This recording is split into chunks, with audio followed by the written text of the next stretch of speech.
Hello, welcome to Good Games Well Played, episode 140. I'm Clint, aka JCM. With us this week is Messiah. Hello. And Isley is probably sleeping, so he will not be joining us. He's MIA. Which is unfortunate because Baldur's Gate 3 got a big patch this week. Patch 5 came out, and I wanted to see if it had improved anything for him performance-wise, because last episode he had said, there was some performance gains in Act 3, and I was curious if there was any more. I believe one of the reasons they talked about the slowdown was how the game was tracking all of your theft and violence because of a bug. So there are these little things in Moonrise Towers called Scrying Eyes. You also see one like in the Grimforge. There's one there. It's like there's these invisible eyeballs that kind of just monitor and watch you. But if you have like see invisible enemy, you can spot them. And basically they can catch you doing bad things. You got to watch out for them. So there was some sort of bug where they were tracking everything, even if they weren't supposed to be. So it just snowballed this thing where like you just keep going, and it's like, oh, we keep stacking everything more and more. It's like you shouldn't be seeing me do this stuff, but it just keeps adding to the pile of what they're watching, and so then it just becomes like a memory issue, and then that's causes a bit of problems. So they patched that out. Oh my god, our beholders beheld too much. Yeah, that's right. Behold everything. We see you when you're sleeping. That's right. They became Santa. It's very timely. But yeah, the other stuff in the patch that they released also put in an epilogue, which takes place a while after the actual end of the game. I know some players had issues with how the game ended. I kind of liked how it ended because it's like you do the big fight and whomever's in your party, like there's a scene that happens afterwards, and it kind of covers like everybody that's there. There's, yada yada. There's some things that can happen. There's some big moments, especially for certain characters. But it's kind of like a small reflection on what happened, and you kind of talk with each of them, and then the game kind of ends. And then it has like a bonus scene with whomever you romanced. You'll have an extra scene with them. And I liked kind of how it ended, but they added like an extra epilogue where it's like back at camp like a couple months later, and I guess everybody's there to kind of fully reflect on the campaign and like everything you did, as well as I believe some extra bonus stuff with your whoever your partner was. So like a bunch of extra lines of dialogue they added and whatnot. They also patched in a way to recruit Minthara without having to go the evil route, which basically just you could knock her out.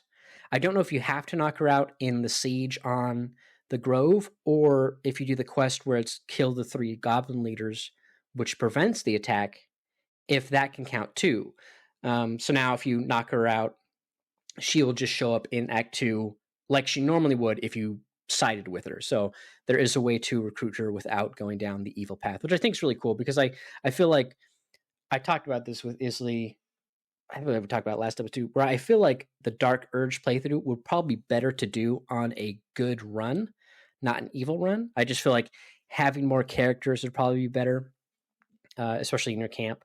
But yeah, being able to recruit her without doing that is great. So I'm like, oh, cool. Now if I do another run, I don't have to go the evil route. I can recruit her regardless, especially because I'm kind of up in the air, like, do I want to romance Astarion, or am I going to romance Minthara?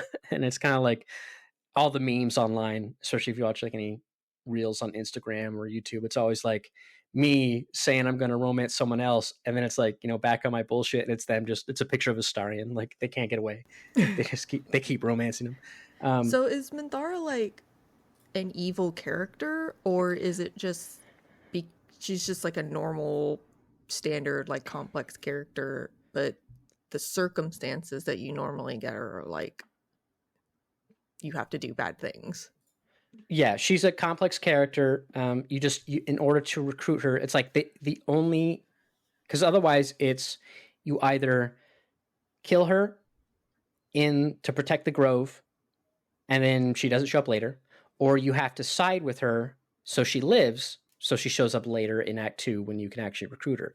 But the means by which you recruit her is like, again, because she's a complicated character, she's not just purely evil. Like she's a drow. So drows are inherently a little more darker than other race. It's not just in complexion, but like they're kind of mean and whatnot. But she's also being influenced by like the big bad. So because okay. spoilers for Minthara, but she mentioned this, like if you side with her and you attack the grove at the end of, well, quote unquote, the end of Act 1, you have like a big old party at your camp, and it's either with all the tieflings and the druids or it's with the goblins and whatnot. And she's there, and like she spends time with you, and like you have like this, that's where I talk about like this insane romance sequence you can have with her. That's like so detailed, especially for how early in the game it is. I'm like, my God, this scene is going on forever. But and you can do that, but she does mention how like, so there's like an object you have with you, like this artifact that kind of keeps who they call the absolute, who is like controlling all these people with the tadpole in their heads, and influencing them. But you and your party are kind of free from that influence because of a special artifact you have. And because I never took it to mean that the proximity of the artifact was what was keeping you safe. There's other aspects of it that I kind of assumed was really what was going on. But because she is within proximity of the artifact for so long, because she's partying with you, that she loses that influence from the absolute. So she's a little more herself. She even recognizes it. She talked about how her faith is kind of waning and she's concerned, and you can like either go the dark path and push like, oh, that's heresy, you need to, praise the absolute, or it can be like the absolute's a lie. And then she'll have like, doubts or whatever, but then she still leaves. And you can't see her again until Act 2. So she is a complex character outside of that. And and again, you see glimpses of that when you're at the party. The thing that they do say is apparently if you recruit her, you will have to choose between her and Halson, because he'll be upset that he's not one for second chances, I guess. So he'll be like, he'll confront you in the camp later and be like, one of us has to go.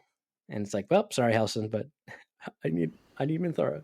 But yeah, I always wondered about that because everybody was really excited and talking about it, but I remember you talking about like you have to do the dark path to get her. So I wondered if she was just like you get her on a good path playthrough, but she's just like constantly trying to get you to do evil things all the time, or just like, or if it was like some kind of like if it affected the way that the game progresses or something like that, like a sequence. I don't know. I was just curious of like. Mm-hmm. They added this character to be able to get, well, you're a good person, but initially you had to be evil, and I was just like, it's like having the sub antagonist in the game in your party, and it's just like, I don't know. It seemed really funny. Pushing you like, we should do the evil thing. We should do it's just like constantly evil all the time, like just saying all this stuff as if you were evil, and you're like, that's not appropriate. What are you talking about? I think it's a great addition, because again, the one thing I dislike about, if you recruit her, you lose out on 3 other party members. So it's like, okay, 2 of them are just gone, and then obviously Halson will, either you rescue him, you don't, but then he probably dies. So it's like, okay, they're gone. So if you only have a couple party members, like I talked about, that's one of the weirdest thing about being on my Evil Dirge playthrough is I only have my party plus Minthara. I don't have anybody else, and it's so empty going back to my camp, and like there's no Will, there's no Gale, but Gale was like, that was my mistake. I didn't save him. I failed a dice roll. But it's like he's not there, Karlach's not there, Halson's not there, and it's just like all these people are just gone. And it's so weird being back at camp.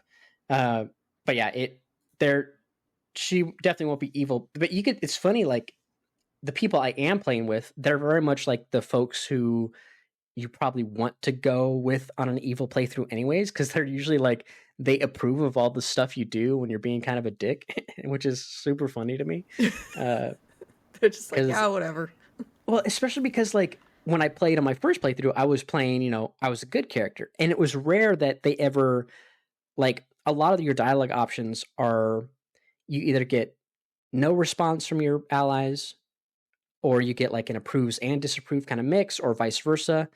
but it's usually when you go like down one of, not necessarily like the extremes on the dialogue, but usually kind of depends on certain choices you make. And for the most part, everything was pretty good. You know, some like Lizelle usually disapproves of anything that takes you off the main path because she's so like in Act One, she's like dedicated to the purpose. Like, we got to get these worms out of her head. We need to go find my people. So it's like anytime you accept to help someone, it's like, this is just a bump in the road. Why are we doing this? So it makes sense for her character. But like, it's so funny when I'm just being a dick and Asterian's like approves. I'm like, this is so good. I'm just imagining all the other streamers who are playing and they're like in love with Astarian and they're like trying to romance him, but they just got to say like the dickish things they can to people in order to get his approval. It's like they fall in love with him immediately because he's really hot and charismatic, and then the more that they try to romance him, the more they realize that he's an awful person, and they're just like, okay, I guess my character's evil now because I gotta be with the vampire. Well, it's funny because like I obviously got approval with him by still being a good character. It's just a lot of dialogue choices I make. Either he has no reaction, so he doesn't go up or down on approval. Mm-hmm. But there are things you can do it's really only in Act One where it's like being kind of a dick to people he really likes. And then as you progress in the story and the character evolves, that kind of goes away unless you're being a dick to like the bad people anyways. So he does change. It was funny. There was some video showed up in my rec feed about like why women love Astarian.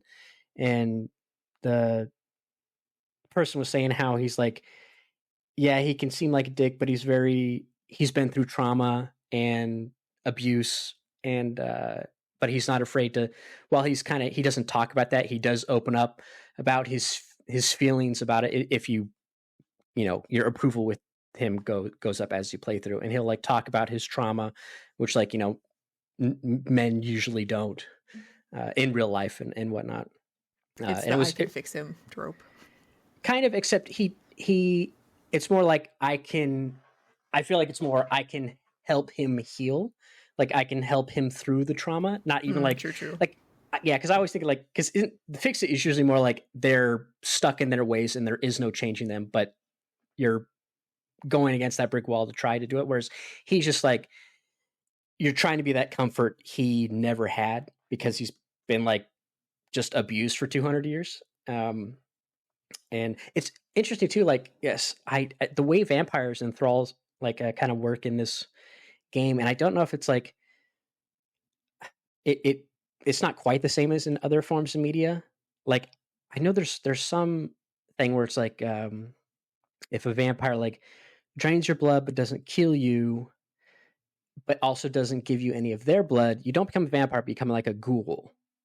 But I forget what media that was. But in this, it's like if you get drained but not killed, you still become a vampire, but you're not full-fledged, and you're bound to the person who bit you, and you can't do anything. Like, they control you, like through, you know, magic or whatever of the vampirism. So it's like, because someone was saying like, oh, when I finally got to like, you know, the person who's the big bad for his storyline, they're like, really, you were worried about this guy? And I'm like, yeah, but he can't hurt that guy. Like, the guy's an abuser and he can't fight back. So it's like he just has to. So it's like it was just I think people forget that because it is kind of different in this game. But yeah, he's a great character. The love for him is understandable, especially if you follow through a story. He's really good. I mean, they're all really good, but this story is really good. And so much fan art on my feed all the time. People just love Astarian. Where was I? Oh, evil characters. Anyways, so yeah, big patch. They did add. I was curious. They added like so they patch in like a fan favorite kind of thing. It's like a one-off line. So there was a D&D one shot they did, I think, with High Rollers, where we talked about this a couple episodes back. It was like a month or two ago, where like all the cast played their characters and they did like a 2-hour playthrough of just tabletop D&D, and they role played themselves, of course. And there was this imp named Bing Bong, and all they can say was Bing Bong. and then they can say their name, and then they can speak in like whatever the hell language is. And the actor who plays Shadowheart like took a liking to Bing Bong, and the actor for Lysel hated Bing Bong. And like so it was like this really funny joke, and then there'd be like the fans, because then like all the cons would happen to be like justice for Bing Bong, or like you know this and that. So Bing Bong became kind of a meme. There's like fan art where like it's Lysel and Shadowheart holding hands while they walk with Bing Bong, and he's in his little suit and tie because he held the door at a shop or whatever. And so they added a line where if you had romance Shadowheart, she'll kind of recap some of the things that happened in the past couple of months. And like, there was that imp we found, Bing Bong, was it? And like, just a small reference to this community That's meme, cute. which I thought was great. But yeah, a lot of, I look forward to it. Playing through more of it later and see all the extra stuff. But, and then, yeah, moving on from that, Resident Evil 4 for VR, PSVR 2 will be coming out next week. That'll be coming out on the 8th as a free update to the base game. So if you're looking forward to that, you can play it. The Xbox Game Pass games for December have been announced. They include Remnant from the Ashes, Remnant 2. Also, kind of that just dropped overnight, so that's already there. And then Spirit of the North will be available, and then SteamWorld Build. And then also is Clone Drone in the Danger Zone. I'm not familiar with that one. It's a robot voxel slice 'em up where any part of your body can be sliced off. Okay, interesting. Also, Rise of the Tomb Raider will be available on there. While the Iron's Hot will also be available. And then World War Z Aftermath, as well as Goat Simulator 3, Against the Storm, the Tin Hearts, which is a Lemming style game, Far Cry 6 as well. So a lot of games coming out. I saw that Remnant 2 isn't crossplay yet, but I know they're working on it, and I know Isley really wants to play it. I don't know if he already owns it, but I was like, I guess if I ever get, at some point I will cash in both of my 3-month free trials for Game Pass, and then just play like because I was looking at it like, okay, because when I looked at the PC catalog like months ago, like when I first looked at it when I got my laptop, 2 years ago, I was like, okay, what's on PC Game Pass? And at the time, there wasn't a whole lot. Like I didn't care about a lot of the Microsoft games that were out, and there wasn't a whole lot of third-party PC games at the time. Like it was still very much segmented between Xbox Game Pass and PC Game Pass. Whereas now it's much more one-to-one. Like if it's on Xbox PC, it's on, like it's there. You get it on anything. Obviously, if the game released on PC to begin with, but if it did, then it'll be on both versions of Game Pass.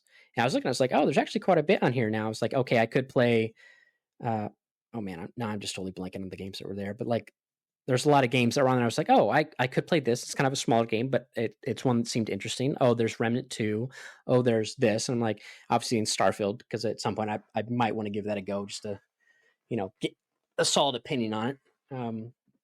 A $0 opinion, I guess. So who knows how that'll go. But yeah, I saw Remnant 2 is going to be showing up, and I was like, all right, I guess maybe down the line, Isley and I could, once crossplay's in there, we can play it. But I just pulled the most Isley thing ever. Okay, Isley just pulled something. I'm actually in London and forgot what day it was.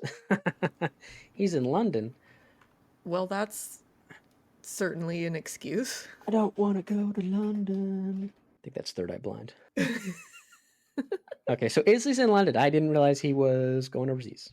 I knew he was leaving to do something at some point, but I didn't realize it was now. I thought it was going to be later, closer to the holidays. Right. Cloudy weather. But yeah, so we talked about the Last of Us Part 2, remaster coming out, and how it had lost levels in it, and kind of go in and hear dialogue about maybe why it was cut or whatever. I'm really looking forward to that. That seems really cool. But HBO's Last of Us Season 2 will feature content from those lost levels. I thought, like, oh, that's really cool. Because in the show itself, we already saw, things different with, like, obviously Bill's story was different, how we went through Bill's town in the show versus the game. And there are changes and additions to, what they did, and us seeing aspects of that world that weren't in the game. So it's cool to see, like, oh, we'll be able to play through this, and then, later next year, shooting starts in February, so it probably won't be out until either the end of 2024 or the beginning of 2025. So it's going to be a while, but it'll be cool to see this extra content that's new to us and then also see it represented in the show. I think that'll be really cool. Looking forward to that. And then Destiny 2's The Final Shape has been delayed to June 2024. This is, of course, I believe I don't know if it's the last expansion, but yeah, they did say the release date for The Final Shape has moved to June 4th, 2024 to allow for even bigger and bolder vision, and yada yada. There's a big old blog post. He's like, the Final Shape is the culmination of the first 10 years of Destiny storytelling, and for Guardians, every countless hours spent together. We want to honor that journey, so we're taking all the time we need to deliver an even bigger and bolder vision, one that we hope will be remembered and treasured for years to come. Yeah, I'm curious, because I feel like Destiny, their expansions are always kind of like, it feels like a roller coaster. Like they have one that people love, and they have one that's kind of like, it's okay. Like if you're playing, play it, but it's not gonna it's not one of those expansions like, oh, I'll come back to the game. Whereas like Final Fantasy 14, it's like, bam, it's like it goes up. It's like you gotta come back. And right. I'm curious how this one's gonna go, because I feel like the last one they did, or the most recent one, wasn't necessarily that big, but then they always have like little ones in between, kind of the big expansions. So it's like, okay, this one maybe it fixes the issues people might have had with the base launch of the expansion. But yeah, I'm hoping they knock it out of the park, because obviously you don't want to see anyone fail. But because I would, that is one of those games where like I have a lot of the content that I didn't play. Like I own it because I got it like on the cheap, but I'm like, I just haven't gone back and play it. But I could see, and I've talked to Isley on the podcast for like, I could see just going back like once it's all out, being like, okay, let's just now that everything's there, just play a bunch of Destiny 2. Like all the stuff I can do solo, just do it and just have that experience. But that could be kind of fun. I'm curious if it's going to be good enough to win people back over after everything they've kind of done to their community as of late. I don't like super pay attention to it, but I do follow a few people who were really, really, really into it and really liked the game. And they kind of go back after every like patch and update and everything to see. And I don't know, the general consensus from my perspective seems to be that people are very, very disappointed and kind of over it at this point. So I wonder if it's going to be like a swan song kind of thing where people go back and like, oh, it's really great. Yeah, but I just don't want to support this thing anymore. Yeah, especially if it's supposed to be like because Endwalker was kind of the close of that chapter of 14, right? Right. And so it's like, if this is their Endwalker, like this is the final chapter for this story we're telling, and then everything after is going to be something new. It's like, you got to nail it, man. Like you really got to just hit it out of the park. Like it's got to be worth coming back to. And then what are you going to do to get people excited for, okay, this is how it ends. What are we going to do going forward? Because yeah, it's like, and that's got to be rough. A lot of pressure too, I'm sure, just to be like, hey, we need this to really hit home. Yeah. And then yeah, that's basically it. The only last thing I saw was apparently Free Radical Designs are poorly facing potential shutdown in December. Of course, the Time Splitter studio that was reformed in 2021 to create a new entry in the franchise. As reported by VGC and then covered on IGN, this decision may be part of a company-wide cut as Embracer Group at Embracer Group, and could happen as soon as the 11th. This is apparently the fate of Free Radical Design has yet to be made public, but sources told VGC that PlayOn, a subsidiary of Embracer Group, recently addressed the matter in a company email saying, quote, as we move through the constellation process and face the potential closure of Free Radical Design on 11th December 2023, I want to express my gratitude for your commitment and the remarkable work you've done and still keep doing. This is a challenging time for all of us, but especially for you, and our focus is to support you as much as we can during this transition. So yeah, I mean, that's everything going on with Embracer recently is like rough. Like, let's just buy everything and then not produce a lot of stuff, or give enough time to produce, and then like, all right, now we got to trim down. It's so stupid. Didn't they had, because one of the things they had, right, was they had like a big deal fall through with like Middle East country that was going to fund a game or something like that. In like the 11th hour, Embracer Group, Middle East deal falls through. Embracer Group, a Swedish, experienced a setback in its gaming ambitions when a mysterious partner backed out of a $2 billion deal, according to a recent report at Axios. The partner in question is Savvy Games Group, which is owned by Saudi Arabia's sovereign wealth public investment fund. That was in August of this year. So yeah, that was pretty recent. It's like, yeah, if you just had this big old, but like you gotta like, I work for a big company, and I've seen what happens when you kind of, expect something to be huge. Like, oh, the GMI on this is going to be great, and then there's like roadblocks that you can't control just get in the way. It's like, oh, the GMI is not as high as we expected, or you lost a big customer or a big portion of the business. It's like you can't just base everything like, if this goes through, we can do this. So we expect it to go through. Let's start doing all these big things. We got $2 billion coming in. You can't. You can't. It's do like, that, oh, we're in the process of doing this deal, and it's going to take a long time. We've had a few roadblocks, but it's going to be okay. Let's just go ahead and buy up all of this, I don't know, equity, and see, and everything will be fine. And that just seems so dumb to me. Yeah. Like, what a way to tank your business. Yeah, and every business that you've bought along the way as well. Yeah, you got to be like, hey, this is what we have right now. Here's our capital. Let's make the games we can. We have this potential big deal coming through. If it comes through, then we can spread those fundings out to, whomever could benefit the most of it to increase the production of their game or what have you. But like, just don't count on it from the start. Just be like, what can we do now with what we've got? And then speculate and kind of maybe start planning, but just still continue on the budget you currently have. Right. But yeah, that's nuts. But yeah, I don't know, man. It's crazy. But yeah, especially because I'd be really curious to see how a time splitter would do in the year of our Lord 2024. Like, if that's when it came out. And like I love time splitters, but I'm like, I don't know.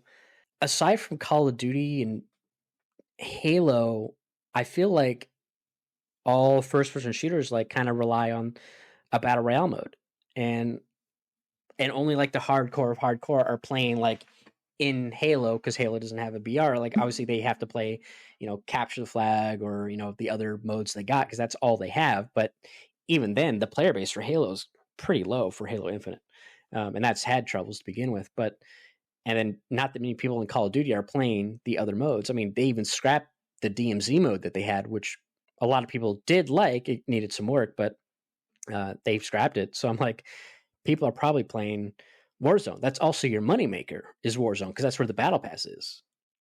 So yeah, I don't know how.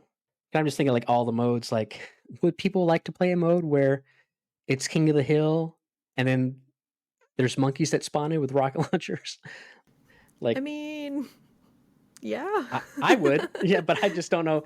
Especially with that cartoony style, I'm not sure if that would fly nowadays. Not like, especially for a big game. Like, I don't mind it. I feel like I feel like the Apex character design is kind of like if you just evolve time splitters a little more. And it was funny. Like, I saw Digital Foundry had a video that came out today. I didn't watch all of it because it was very tech focused, but they were talking with the folks behind the new RTS. Oh my God, I'm blanking on, from a Frost Giant, a Storm. Oh my God, what's it called? Stormgate.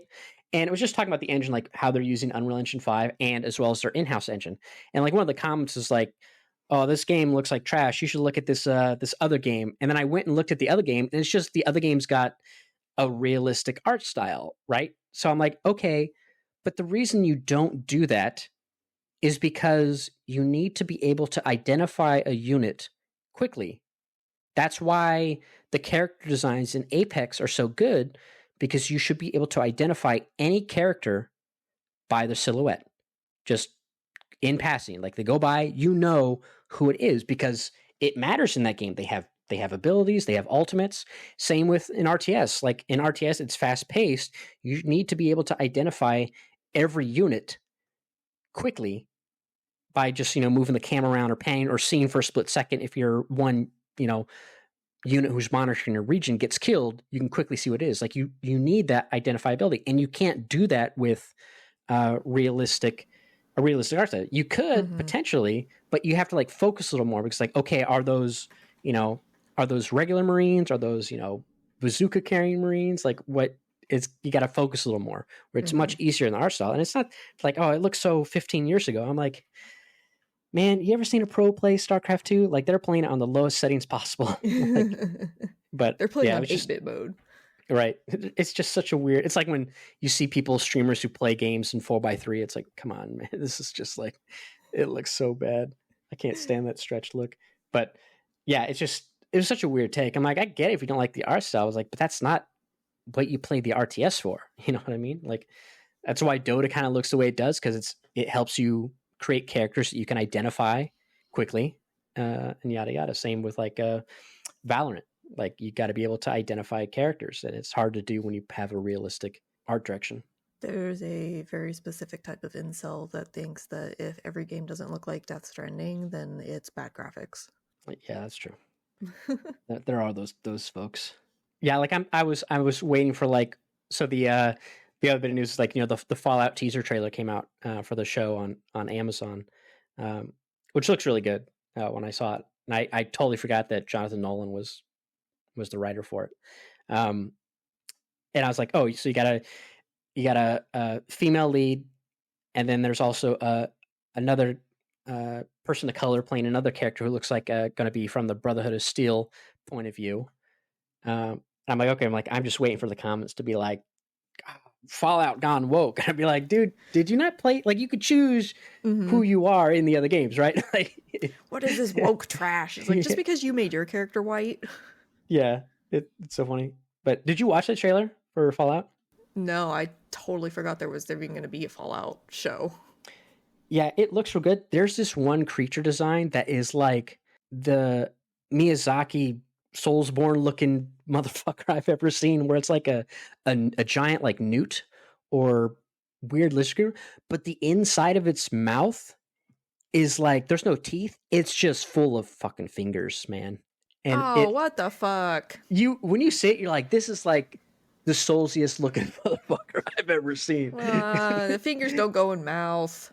Yeah, it was so crazy. Like it's so, like when I first watched it, I was like, did I see that right? Like I went back when it was done, I was like, that's a bunch of fucking fingers, man, in that thing's mouth. Like it looks so crazy. And I'm like, but it's like, it's very Souls like. But yeah, it looks really good. I'm like, production looks phenomenal. And especially because I'm like, the story of the Fallout games, it's like, it's whatever, but it's very much like that. Oh, it's especially Fallout 4. It's like, okay, you got this faction want to do this, you got this one want to do this. It's like, there's stuff there you could play with. Like the Brotherhood of Steel want to go through and kind of like reestablish the United States or what have you, their way. And you got like the folks who just live in their lives and this and that. It's like, you could tell a better story than what's in the game. Because someone commented like they think it could be a better adaptation than The Last of Us, only because, not necessarily that the story would be better, but like The Last of Us TV show is kind of just almost a 1-for-1 of the game. It's like, well, yeah, because that's like, it was a story game. Whereas Fallout isn't. Like, there's a story. That's not why you play Fallout.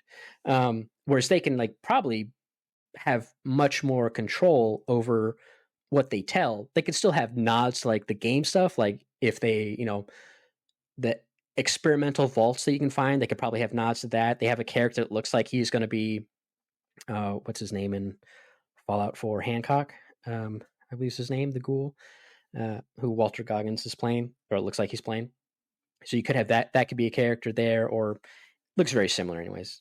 It's in a different part of the world, so it doesn't necessarily have to be. But so you have all this like stuff you can pull from, and like the ideology of the Brotherhood of Steel you can have in there. But like I feel like you could probably tell your own story just within that universe, right?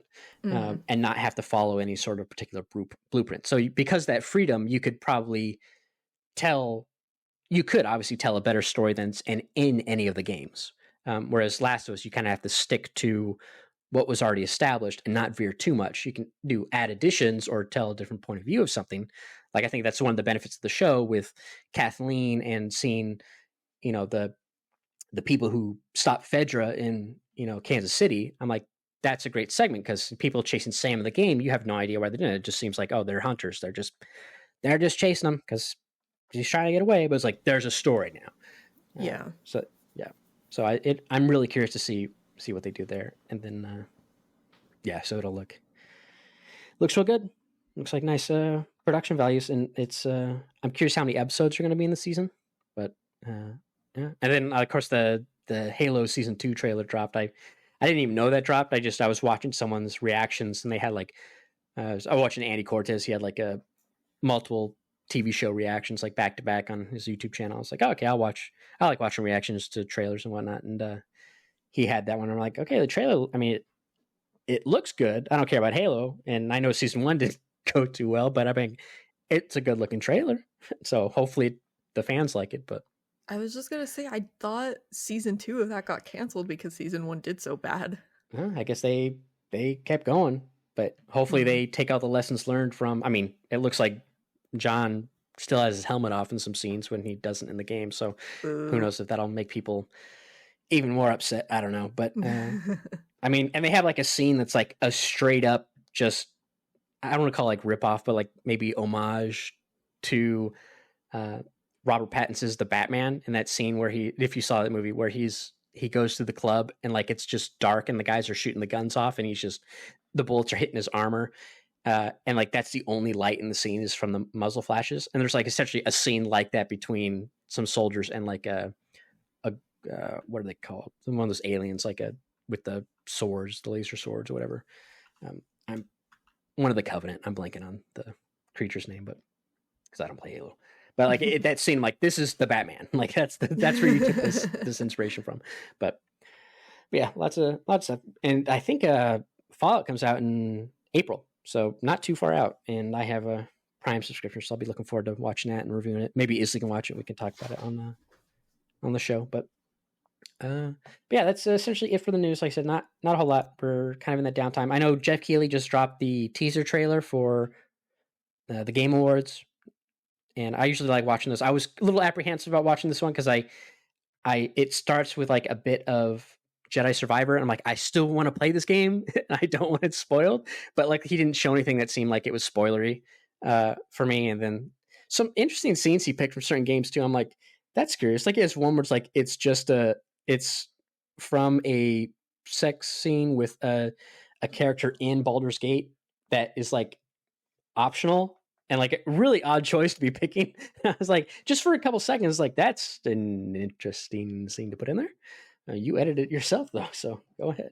But yeah, it's a fun little trailer, and that's right around the corner. We got that, and our next episode will be talking about that once we get there. All right, we'll go ahead and move on from that to what we've been playing. I see you're in Palia right now. I have done nothing this week but play Palia while watching Lethal Company streams.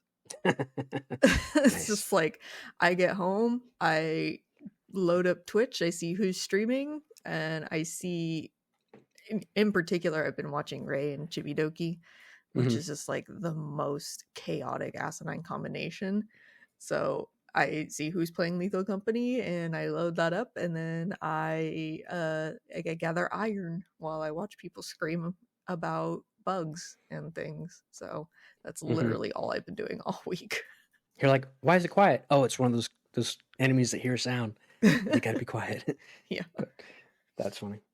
How's is that you still having a lot of fun with that game? Or are you playing kind of just while watching stuff in the background? Yeah, it's a really good like multitask game, right? Because it's not super involved or anything like that.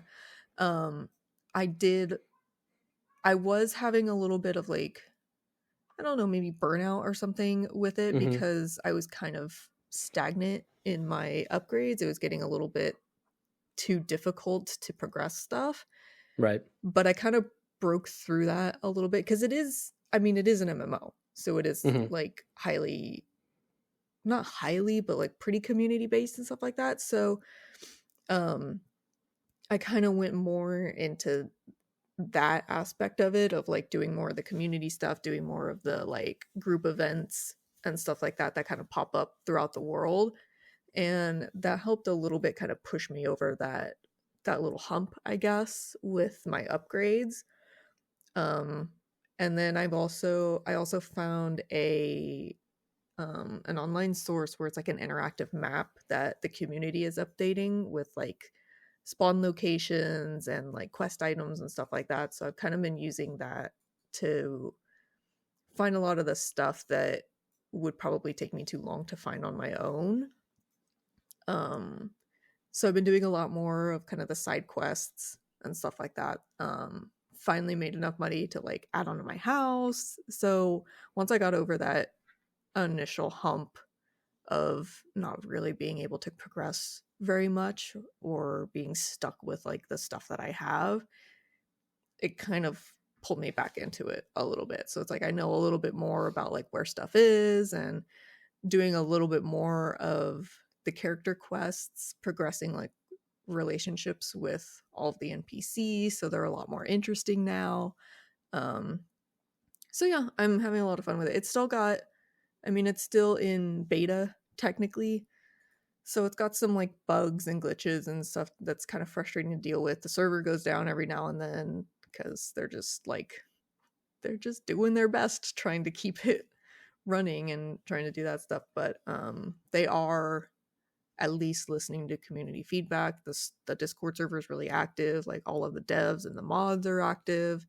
Um, every time they do an update, it actually addresses several concerns within the community and stuff like that. So it's nice to know that they're at least working on it and they're receptive to feedback and stuff. So um considering spending money on it because I want a particular cosmetic. But other than that, yeah, it's just a good like mindless farming gather game while I'm too brain dead from work to do anything else. Yeah, I'm kind of in that where I'm like, I'm in kind of a lull where I'm not really feeling. I mean, we talked about this last week where I'm not really feeling much. Like I played Far Cry New Dawn. I was replaying that, and I kind of got my feel. I'm like, okay, I played a lot of this, and I got to see like the beautiful world that it has, and play around, run around, do a bunch of side quests, bunch of content, and I'm like, all right, I think I got my fill here, and then just went back to kind of like play Oni on the side. Like I said, it's a good multitask kind of game. But yeah, I'm like, man, I wish that Avatar game came out this past Friday and not wait till it comes out this week, because I'm like, I really want to play that game. Like, I want a nice, beautiful. I mean, that's why I went back and played New Dawn, because I'm like, I want a nice, beautiful open world that I can just run around and explore. And I'm like, I'm looking forward a lot to playing that, just because it looks really good. I'm stuck on whether or not I want to get it on PC or PS5. I'm hoping that Digital Foundry has a video up pretty quick, because I'd hate to be like obviously I'm sure you'll have the PC version will be obviously the better one if you have the proper hardware to run out the settings. But I'm also like, there's still a lot of great games that look really good on PS5. But then I'm like, okay, well, it's going to be one of those PC launches where it's like it has some problems. It's got some like, because Far Cry 6 had some PC issues from start. I think also on console as well, where there was some stutter. They did patch it pretty quick, I believe, from what I recall. But I'm like, which one would have the least performance issues out the gate? Because I want to play it that weekend, and yada yada. But it's also funny, like going back and playing New Dawn. It doesn't have, well, it has controller support, but because it's a PS4 game, they never like went back and patched in like the DualSense layout. So I'm using my DualSense on there, and it goes, hey, yo, this game doesn't recognize this controller, so we're going to play with one that we think maps really good to it. But for some reason, instead of picking or letting me pick the DualShock 4, it just picks the Xbox controller. So I always get like the ABXY prompts on the screen, which in some games really bugs me. I think in Far Cry 5, it just shows the button, but I kind of like, I still remember what all the buttons are. So usually it's like it's interact or it's X or whatever. like from a car, I know what button it is. But in New Dawn, at least, it does a thing where it shows the button, but then it has like a opaque silhouette of the button layout. So you can see like, oh, this button is on the left of the Xbox. And then you can see that way, if you don't know exactly which button it is, you see where it is in relation to it's like a small little creature comfort thing in the UI that I like. The one thing that it doesn't allow me to do is I can't go in reverse in any vehicle. It says like drive forward, if depending on the button layout, it's like hold A, go in reverse, action button. And I'm like, what the fuck is the action button? And I'm like, I can't do it. But because I still have the keyboard plugged in, like you can, hot swap between the two controller schemes at any time. So I know S is reverse. So I'm like, I crashed into a tree. Well, I can't reverse. Okay, just hold down S on the keyboard, backs up the car. Then I just use the controller to drive away.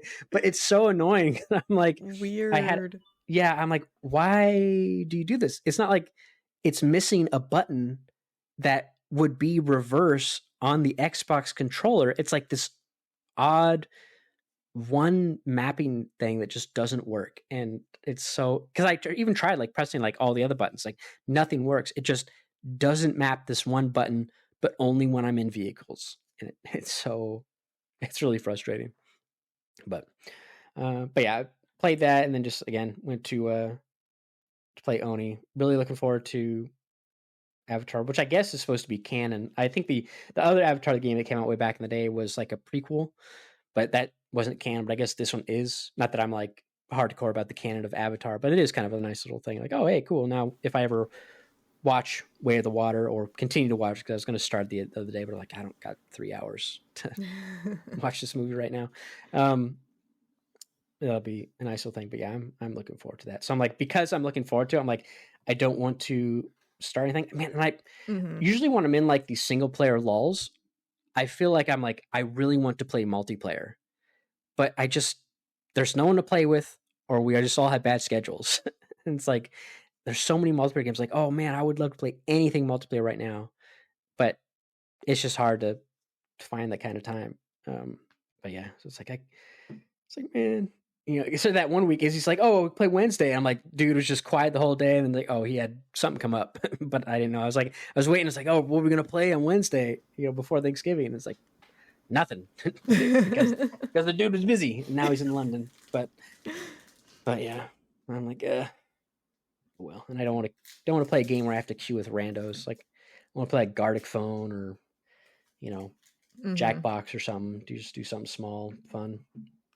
But anyways, but yeah, that's pretty much it. So yeah, I just got to wait for Avatar. I'm curious when the reviews are going to drop. Hopefully, I mean, it's Ubisoft. I think Ubisoft usually lets reviews drop pretty early. I guess it kind of depends on when they gave out the codes to all the sites. Hopefully on like Monday, Tuesday, something like that, ahead of time. But yeah, I don't think I took any notes either on. Make sure I didn't jot anything down gaming related like I normally do. Nope, nothing there. All right, well, I guess we go ahead and wrap it up there and call it for this one. Nice little quicker episode than the past couple ones. When one of the three of us is gone, it's always like, okay, well, you miss out on what they're playing and anything, especially if anything exciting happened with what they're going through, if it's a new game and whatnot. But yeah, there's so many games like I have that I want to play. Like I have Humanity, I could play that. I still have Plague Tale Requiem, but I'm like, I don't. What I did start Tiny Tina's Wonderlands because I was like, you know what, I have it downloaded. I'm just going to start it to play something different because I still want to play like a shooter. And then that was pretty fun. But I was like, oh, man, I wish I was playing this multiplayer. And then I played through like a little bit of that, and then I stopped. But I'm like, I don't want to commit to anything right now because I want to play the Avatar game. So I'm like, don't want to start Humanity, not finish it, and start this game, then not finish it, yada yada, and you have to go back to it. So, oh well. But I don't have too long to wait, anyways. But all right, well, we'll go ahead and call it there. So thank you all for tuning and listening. Thank you, Saya, for joining, and we will see you all next time.